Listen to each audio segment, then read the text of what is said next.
ब्रह्मचारी गुरुकुले वसन्तान्तो गुरोर्हितम् आचरन् दासवन्नीचो गुरौ सुदृढसंहृदः. We are reading My Glorious Master by His Grace Bhurijana Prabhu. Karma in every culture. हर संस्कृति या सभ्यता में ये जो कर्म का नियम या कॉन्सेप्ट उसकी अवधारणा लागू होती है. Early the next morning Prabhupada went for a walk in Kowloon park. दूसरे दिन सुबह उठते ही प्रभुपाद जी प्रभात भ्रमण करने के लिए कोवलून पार्क में गए. The smell of stinking garbage greeted him as he stepped from the hotel. जैसे ही होटल से बाहर निकले सड़ता हुआ दुर्गंधि युक्त कचरा उनका स्वागत किया होटल के बाहर. And made his way through Tsim Sha Tsui's asphalt concrete closed shops. तो असफाल्ट का रोड था, डांबर का कॉन्क्रीट रोड थे कुछ, और वहाँ उस जगह का नाम था त्सिम त्सा त्सुई, और उसके सारे दुकान जो थे वो बंद थे सुबह सुबह उस रास्ते पर. The park was a green and luxurious haven from the stark Hong Kong pavement, and it was already filled with Hong Kong citizens doing their eerie ballet of rhythmic slow motion tai chi exercises. तो park कैसा था? हरा भरा था और सुंदर था, समृद्ध लग रहा था. हांगकांग का बाजू में इतने बिल्डिंगें थी, इतना कंक्रीट और डांबर सब था, उसके कंट्रास्ट में वो पार्क थोड़ा अलग अच्छा लग रहा था.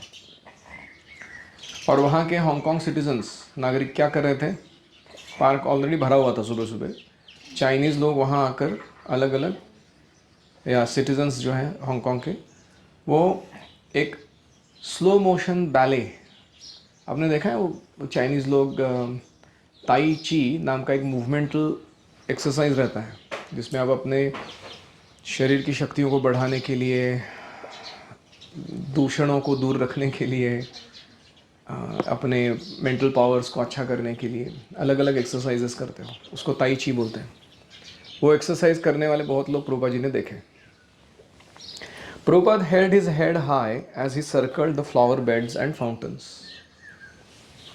तो वहाँ पे सुंदर फूलों का या झरनों का ऐसा आयोजन था, और उसमें वो चक्कर काटने लगे प्रभुपाद जी मॉर्निंग वॉक के रूप में, और अपना सिर ऐसे ऊपर उठाकर चल रहे थे. Did you see her picking through the garbage as I walked here. आप में से किसी ने देखा उस स्त्री को? वो कचरे में से कुछ ढूंढ रही थी अपने खाने के लिए. उन्होंने पूछा. So much prosperity and someone is forced to pick through the garbage for food. ये हांगकांग में इतना पैसा है लोगों के पास, लेकिन यहीं पर कोई ऐसे भी लोग हो सकते हैं जिनको कचरे में से अपना अन्न ढूंढना पड़े. As we walked I tried to explain China's aversion to religion. जब हम चल रहे थे पार्क में, प्रभुपाद जी को मैंने बताना आरंभ किया कि कैसे चाइना जो है वो धर्म के विरुद्ध है. When the British were attempting to subjugate China, they shipped crates of Bibles alongside crates of opium. British लोगों ने प्रयास किया था चाइना को अपने नियंत्रण में लाने का. तब उन्होंने दो चीज़ें भेजी थी चाइना में, फुकट में बांटने के लिए बाइबल और ओपियम नाम का ड्रग, ताकि उनके यंगर जनरेशन को ख़राब किया जाए. Because of this you see the British mentality.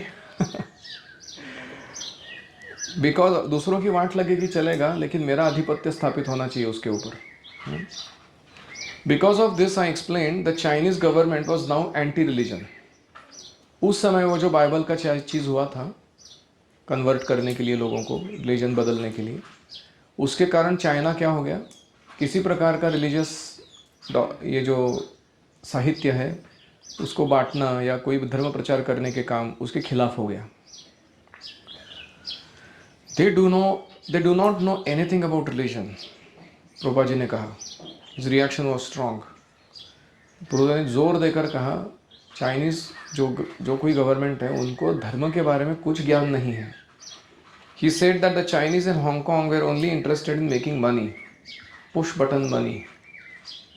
Prabha ji ने कहा यहाँ के जितने भी चाइनीज़ लोगों को मैंने देखा है, ज़्यादातर लोग तुरंत अधिक पैसा कमाने के पीछे लगे हुए हैं. उनको लगता है कि पुश बटन मनी मतलब क्या है कि मैं कुछ थोड़े से बटन दबाऊं और पैसे आ जाए बाढ़ के जैसे मेरे पास. ऐसा उनका मेंटालिटी है. After 15 minutes in the park, Prabhupada headed down Cameron Road towards our small temple. फिर 15 मिनट चक्कर काटने के बाद, भ्रमण करने के बाद, प्रभुपाद जी अपने मंदिर की तरफ जाने के लिए कैमरॉन रोड पे आ गए. The lift carried him up one flight through the obnoxious fumes of the non-vegetarian restaurant next door and into our temple room.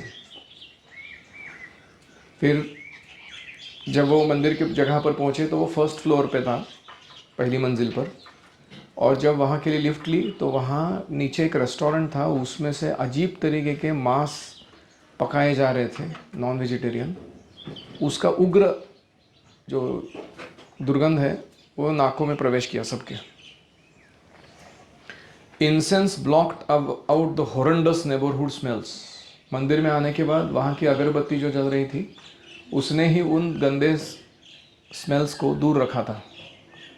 A tape of Prabhupada singing Radha Krishna bol bol bolo re shobai played softly. ये जो गीत है इसका background में धुन बज रही थी. Purport. The Chinese or anyone aversion to religion shows a lack of understanding and common sense. चाहे चाइनीज हो या कोई भी अन्य व्यक्ति जो धर्म के प्रति विरोध दिखाता है, धर्म के प्रति घृणा रखता है, उसमें समझावट और सामान्य ज्ञान की कमी होती है. अंडरस्टैंडिंग एंड कॉमन सेंस कम होता है थोड़ा. Prabhupada also defined the capitalist's desire to do no work other than organizing others to make money. Prabhupada ji ने क्या दिखा कि कैपिटलिस्ट मतलब पूंजीवादी, जो अपने पूंजी को इन्वेस्ट करते हैं, मनी को, ताकि दूसरे लोगों को काम पे लगाया जा सके. दूसरे लोग ज़्यादा मेहनत करते हैं, उससे जो प्रोडक्ट या सर्विस बनती है उसका प्रॉफिट अपने लिए लेते हैं. ऐसे लोगों को क्या कहते हैं? पूंजीवादी, कैपिटलिस्ट्स. तो केवल दूसरों की मेहनत पर अपने प्रॉफिट को बढ़ाना, इस भावना से काम करने वाले ये जो लोग थे, इसको प्रभुपाद जी ने नाम दिया था पुश बटन मनी. इन लोगों को प्रभुपाद जी कह रहे थे कि ये कैसे लोग हैं, बटन दबाओ पैसा निकालो, ऐसा मेंटालिटी रखने वाले लोग थे. और ये कितनी क्रूर भावना है कि मैं केवल प्रॉफिट्स बनाऊं दूसरों की मेहनत पर. क्या इस तरीके का बिजनेसमैन बनना चाहिए हमें? When he later traveled to India, Prabhupada told how he saw one lady in Hong Kong picking up through garbage. बाद में भारत आने के बाद प्रभुपाद जी ने एक प्रवचन में बताया कि उन्होंने हांगकांग में कैसे एक स्त्री को देखा, वो कचरे में से अन्न ढूंढकर खा रही थी. Wherever he traveled, Prabhupada spotted examples proving that the only shelter from material suffering was Krishna consciousness. Prabhupada ji जहाँ कहीं गए प्रवास करने के लिए, प्रचार करने, वहाँ से उन्होंने ऐसे उदाहरण उठाए जो दिखलाते थे कि कृष्ण भावनामूर्ति एकमात्र भौतिक दुख का जो समस्या है उसका निराकरण है. भौतिक दुखों की जो समस्या है उसका सॉल्यूशन क्या है? कृष्ण कॉन्शियसनेस, कृष्ण भावना. Any reflections?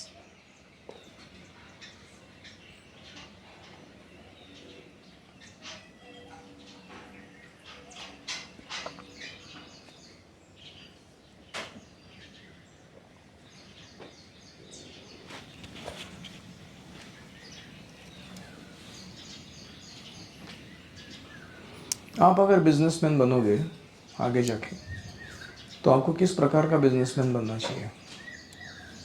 कैपिटल इन्वेस्ट करते समय क्या मन में रखना चाहिए? Win win. हमारे साथ जो काम कर रहे हैं उनका भी भला हो और हमारा भी भला हो. और कोई क्या मन में रखेंगे आप?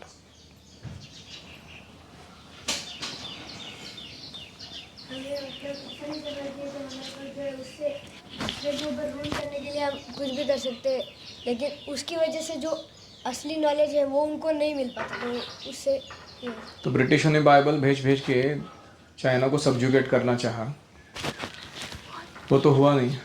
लेकिन चाइना का रिलीजन के प्रति जो दुस्वास है, हेट्रेड है, वो बढ़ गया।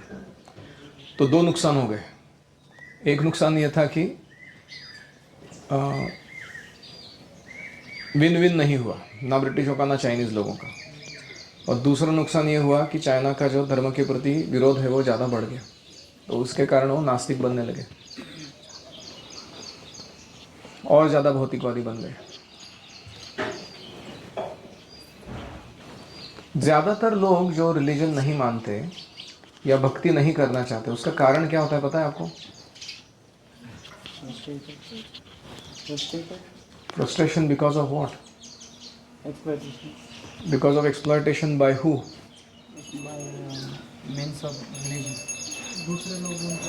By man of religion. Correct. 90% of atheists or 99% of agnostics, they are out of the frustration that is arising from the exploitation done by so-called religious followers. जो धर्म पालन कर रहे हैं, वो जो दूसरों का शोषण कर रहे हैं, उसको देख के जो फ्रस्ट्रेशन आता है, उसके कारण लोग बोलते हैं कि मैं धर्म पालन नहीं करूँगा, ऐसा बनना है ना, मेरे को नहीं बनना है। इससे बहुत उदाहरण है। जैसे आप गुरुकुल में रह रहे हो, अगर मैं आपको ज़रूरत से ज़्यादा दंड देता हूँ ना, तो आपके मन में क्या विचार आता है? मैं कृष्णा का डिवोटी नहीं बनने वाला, इसने मेरे को तंग किया ना, डिवोटी ने कृष्णा के, मैं कभी जिंदगी में डिवोटी नहीं बनूंगा। आप समझ रहे हो? लेकिन मैं आपको जब दंड देता हूँ, आपको समझ में आता है कि इसने मेरे भले के लिए दंड दिया, मेरे को अच्छा व्यक्ति बनाने के लिए दंड दिया, या मेरी गलती को सुधारने के लिए मदद हो इसलिए दंड दिया। तो फिर आपको आनंद होता है, कृतज्ञता होती है कि नहीं, सही किया जो किया हो। अगर वो मेरे को उस टाइम सीखा मैंने नहीं होता था, तो आगे जाके मैं बहुत बड़ा गलतियां कर सकता था मेरे लाइफ में। एक पॉइंट ऐड करना था, जैसे गोवा में मोस्टली सब क्रिश्चियंस हैं, तो जब तो गोवा में जो क्रिश्चियंस बने मोस्टली सब जो फिशरमैन थे, तो एक बार मैंने सेंट जेवियर का ड्रामा देखा था गोवा में, तो बता रहे थे कि हाउ द हिंदूज उनको छुआछूत करते थे, और ये इनका मिशनरीज का प्लस पॉइंट बना कि इन्होंने अपना अपना बनाया और अपना मिशन बनाया। तो इनको जिस पॉइंट ऐड करना है कि दलित लोगों के प्रति जो उच्च वर्णीय लोगों ने दुस्वास या दुर्व्यवहार दिखाया, उसके कारण क्रिश्चियन लोगों को, उन दलितों को क्रिश्चियनिटी में कन्वर्ट करने के लिए मदद हुआ। उन्होंने कहा कि तुम्हारे रिलीजन में इतना छुआछूत है या फिर इतना डिस्क्रिमिनेशन है, हमारे रिलीजन में ऐसा कुछ नहीं है, तुम लोग आ सकते हो। तो ऐसे करके उन्होंने लोगों को कन्वर्ट किया। तो 2 पॉइंट है। पहला पॉइंट ये था कि आप जब डिवोटी बन रहे हो, आपको बहुत सावधान रहना चाहिए कि आपके व्यवहार से दूसरों का शोषण ना हो। जैसे कभी कभी भक्त लोग रिक्शा पकड़ते हैं, रिक्शा वाला बोलता है यहाँ से, क्लियरली नहीं बोलते कि कौन सा लोकेशन पे जाना है, बोलता है इधर ही जाना है, पास में ही है। उधर जाके ऐसा घुमाते हैं उसको, उल्टा उल्टा, रास्ता अच्छा नहीं रहता। फिर उधर पहुँचने के बाद वो बोलता है क्या साहब 500 रुपये में आपने बोला इधर ही छोड़ना है, आपने तो इतना देर ले लगे, 600 रुपये दे दो। फिर वो डिवोटी उसके साथ झगड़ा करता है, बोलता है क्यों दूँ, पहले मैंने 500 बोला था ना, मैं 500 ही दूंगा तेरे को। तो बड़ा झगड़ा होता है। हो सकता है कि वो डिवोटी 500 रुपये दे के छोड़ दे उसको, लेकिन वो रिक्शा वाला मन में लेके जाता है उसके कि हरे कृष्णा वाले 1 नंबर के बदमाश लोग हैं, ये सिर्फ शोषण करते हैं दूसरों का। इसीलिए टेक अ सर्विस एंड पे फेयर प्राइस, किसी का फुकट रख के नहीं लेगा नहीं कुछ। समझ रहे पॉइंट? तुमको एक्सप्लॉइट नहीं होना है खुद को, लेकिन एक्सप्लॉइट करना भी नहीं है दूसरों को। तो जितना योग्य हो, कभी कभी हम क्या कहते हैं, ये तो भगवान का काम है जी, हाँ थोड़ा कम कर दो जी। तुम क्या इतने पहुँचे हुए डिवोटी हो, कि तुम्हारे लिए फुकट में लोग डोनेशन दे दे इस चीज़ को। हमारा ऐसा औकात नहीं है, जो फेयर प्राइस है वो दे दो। ऐसा कुछ ड्रामा दिखाने की ज़रूरत नहीं है। सही में अगर मंदिर के लिए मांग रहे तो अलग बात है, लेकिन कुछ कभी कभी पर्सनल स्वार्थ के लिए भी मांगते हैं, मैं डिवोटी हूँ इसके नाम पे। सो ये शोषण की भावना जो है वो बाद में पता चलता है लोगों को कि ये व्यक्ति भगवान के नाम पे अपना उल्लू सीधा कर रहा है। फिर वो बोलते हैं कि मैं नहीं बनने वाला डिवोटी, हरे कृष्णा तो जरूर नहीं बनूंगा, दूसरा कोई टाइप बन जाऊंगा। ये पॉइंट समझ में आ रहा है? तो दूसरों का शोषण नहीं करना, ये पहला पॉइंट है। दूसरा पॉइंट है कि हमारे व्यवहार में जितना हो सके उतना कुछ अनएग्जेम्पलरी, गलत उदाहरण स्थापित हो, ऐसा कुछ नहीं करना। हाँ, जैसे कभी कभी रास्ते पे झगड़ा हो जाता है तो क्या भक्त लोग हाथापाई कर सकते हैं धोती कुर्ता पहन के? ऑफ कोर्स कोई जान पे आ जाए तो अलग टॉपिक है, लेकिन भक्त गुस्सा भी दिखाता है तो लोग उसको भाषण देते हैं कि आप तो ऐसे साधु के वेश में हो, आपको गुस्सा नहीं करना चाहिए। ऐसे लोग बोलते हैं ना, कॉमन डायलॉग है ये। Because they can not tolerate unexemplary behaviour. They will behave unexemplary, that is no problem, वो उनको प्रॉब्लम नहीं उसका, तुमने नहीं करना चाहिए, बस तुम ड्यूटी है ना, तो ऐसा उनका मूड रहता है। तो ये दोनों चीज़ों से सावधान, don't exploit and don't set a bad example. जैसे कोई भक्त है रास्ते पे नाक साफ करता है, यू नो, आपने चला जाता है, आपको क्या लगता है उससे क्या क्या क्या लग रहा है लोगों को? क्या शुद्धता के नियम है ये? कहीं भी थूकता है, कुछ भी करता है,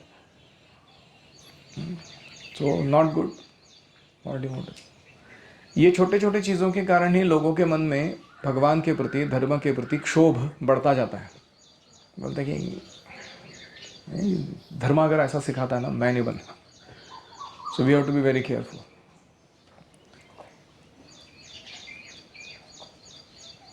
मर्यादा स्थापन हेतु साधुर व्यवहार, चैतन्य चरितामृत कहता है। मर्यादा को स्थापित करने के लिए गुड कंडक्ट, साधु व्यवहार करते हैं। यस, प्रोग्राम हो गए थे तो वो कॉर्ड लाने को बोला, मैं और हम गए थे इधर। वो बोला कि हमें मेरे पास छुट्टा नहीं, तो उसका फ्रेंड क्या बोला कि अरे उनको दे दे, देवाची माणसं देऊन टाक, असं फुकट देऊन टाक। फिर भी हमने उनको पैसे दे के ले लिया। तो हमें पैसे दिए? हाँ दी। गुड। कभी भी ऐसा होता है कि हम बोलते हैं कि अभी नहीं है पैसे, बाद में देते हैं, बाद में जाके देना चाहिए। ऐसा नहीं कि चलो कल टुमारो यहाँ से ले लिया उससे अभी फुकट में। डोंट डू सच थिंग्स, ठीक है? श्रील प्रभुपाद की जय। जय